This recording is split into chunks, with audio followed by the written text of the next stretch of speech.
বকুল ভাইয়ের আগমন, শুভেচ্ছা স্বাগতম। বকুল ভাইয়ের আগমন। আমরা দেখছি বাংলাদেশ জাতীয়তাবাদী দল বিএনপি হকা ফেরিওয়ালা ওই যে নির্বাচন আসবে, নির্বাচনে আমরা চাচ্ছি, সরকার জন্য আর্জন চাচ্ছে, আমিও চাচ্ছি।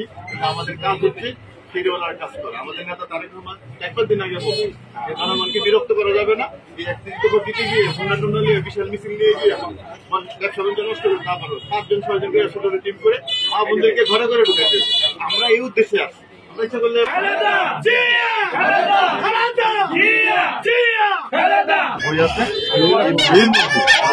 রাষ্ট্রটা শেষ করে দিয়ে গেছে, ধ্বংস করে দিয়ে গেছে।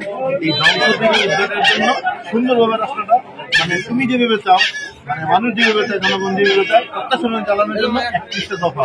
এটাকে তারেক রহমান নাম দিয়েছে বিএনপি রাষ্ট্র গঠনের রাষ্ট্র মেরামত, কাঠামো মেরামতের রূপরেখা। এই দুর্নীতি, আয়নাগর, খুন, যত রকমের অপকর্ম আছে, অপকর্ম করে দেশটারে একেবারে ভেঙে তছনছ করে দিয়েছে।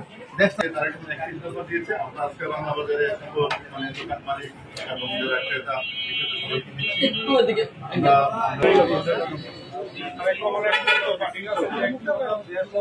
আমাদের দলের ভারপ্রাপ্ত চেয়ারম্যান জনাব তারেক রহমান সাহেব গত 16-17 বছর যাবৎ এদেশের জনগণের পাশে ছিলেন, শুধু লন্ডনে থেকেও। এখন আন্দোলন সংগ্রামে এবং জনগণের পাশে সুখে দুঃখে সবসময় লন্ডনে থেকে ফোন করে সবার খবর নিয়েছেন। এখন উনি লিখিত আকারে 31 দফা দিয়েছে। এগুলো আপনাদেরকে বুঝার জন্য, পড়ার জন্য উনি 31 দফা কর্মসূচি চলতেছে। 31 দফা রাষ্ট্র গঠন করবে, আর প্রত্যেকটা মানে আমাদের লেখা আছে, ভাই পড়বেন, পাশে ভাবি পড়বেন, একসাথে পড়বেন, ঠিক আছে? বিগত 16-17 বছরে যে রাজত্ব কায়েম করছে, এর প্রেক্ষিতে দেশনায়ক তারেক রহমান সাহেব আমাদের 31 দফার একটা পয়েন্ট দিয়েছে। এই পয়েন্ট অনুযায়ী আপনার ভবিষ্যৎ যদি ইনশাআল্লাহ জনগণের ভোটে সরকার নির্বাচিত হয়, তারেক রহমান সাহেব প্রধানমন্ত্রী হয়, এই 31 দফা বাস্তবায়নের লক্ষ্যে উনি কাজ করবেন। আপনারা জানেন দীর্ঘদিন যাবতীয় আমাদের প্রিয় নেতা বিএনপির ভারপ্রাপ্ত চেয়ারম্যান জনাব তারেক রহমান কর্তৃক প্রণীত যে 31 দফা, আমরা 31 দফা সোনারগাঁয়ের মানে গ্রামে গ্রামে, ঘরে ঘরে, বাজারে, বন্দরে, মার্কেটে সব জায়গায় মানে দিয়ে যাচ্ছি। ইতিমধ্যে মানে আপনি যেটা প্রশ্ন করেছেন জনগণের মধ্যে কেমন সাড়া পেয়েছে, জনগণ তো বিএনপি তো জনগণের দল। তারেক রহমানের 2 দিন আগেও বলেছে জনগণের ভালোবাসায় থাকুন, জনগণকে ভালোবাসায় রাখুন। আগেও উনি বলেছে জনগণের সঙ্গে থাকুন, জনগণকে সঙ্গে রাখুন। আমরা তো জনগণের দল। আমাদের নেতা তারেক রহমান বারবার বলছে বাংলাদেশের সকল রাজনৈতিক ক্ষমতার উৎস জনগণ, সেই জনগণকে নিয়েই তো আমাদের রাজনীতি। বিএনপি মনে করে যে বিএনপির রাজনীতি মানে জনগণের জীবন মানের উন্নয়ন, বিএনপির রাজনীতি মানে জনগণের ভবিষ্যৎ প্রজন্মের জন্য একটি নিরাপদ যে বাংলাদেশ, সেই নিরাপদ বাংলাদেশ বিনির্মাণের জন্য তারেক রহমান 31 দফা দিয়েছে। 31 দফার প্রতিটি দফা তারেক রহমান বারবার মানে ঘোষণা দিচ্ছে এবং বারবার উদ্দাত্ত কণ্ঠে জনগণকে আহ্বান জানাচ্ছে। এই যে আমাদের যে 31 দফা আমরা পড়ুন, আপনারা 31 দফা সম্পর্কে জানুন, 31 দফা সম্পর্কে আপনারা মতামত দিন।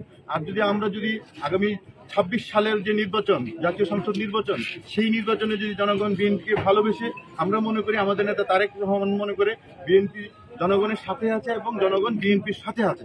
জনগণ বিএনপিকে ভালোবাসে এবং বিএনপিও জনগণকে ভালোবাসে। জনগণের যে দায়বদ্ধতা, জনগণের প্রতি যে গণতান্ত্রিক দায়বদ্ধতা, এটা হচ্ছে বিএনপির মানে প্রজন্ম থেকে প্রজন্ম না, জন্ম থেকেই বিএনপি মনে করে জনগণ সকল ক্ষমতার উৎস। আজকে তাই আমরা আমাদের নেতা তারেক রহমান আরো বলেছে বিএনপি একটা সুশৃঙ্খলাবদ্ধ, আধুনিক, ভবিষ্যৎমুখী যে বাংলাদেশ, সেই বাংলাদেশ গড়ার জন্য প্রতিশ্রুতিবদ্ধ।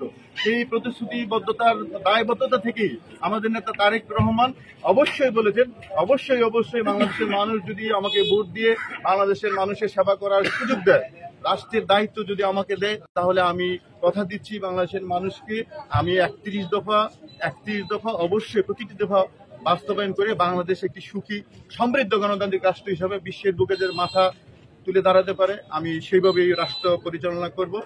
কারণ জনগণ বিএনপিকে বিশ্বাস করে। আপনারা দেখেছেন জিয়াউর রহমান সময় 1919 সালের জাতীয় সংসদ নির্বাচনে বিপুল ভোটের মাধ্যমে ধানের শীষকে ভোট দিয়ে জাতীয় সংসদে পাঠিয়েছে। 1991 সালে দেশনেত্রী বেগম খালেদা জিয়াকে বিপুল ভোটের মাধ্যমে বিজয়ী করে জাতীয় সংসদে পাঠিয়েছে, মন্ত্রিসভা গঠন করার জন্য সুযোগ করে দিয়েছে। 2001 সালে দেশনেত্রী বেগম খালেদা জিয়াকে বিপুল ভোটের মাধ্যমে ধানের শীষে ভোট দিয়ে জনগণ ক্ষমতায় দিয়েছে। উনি আমাদের নেতা, প্রিয় নেতা তারেক রহমান ক্ষমতাও একটু মানে বলতে চান, উনি বলেন সেবা।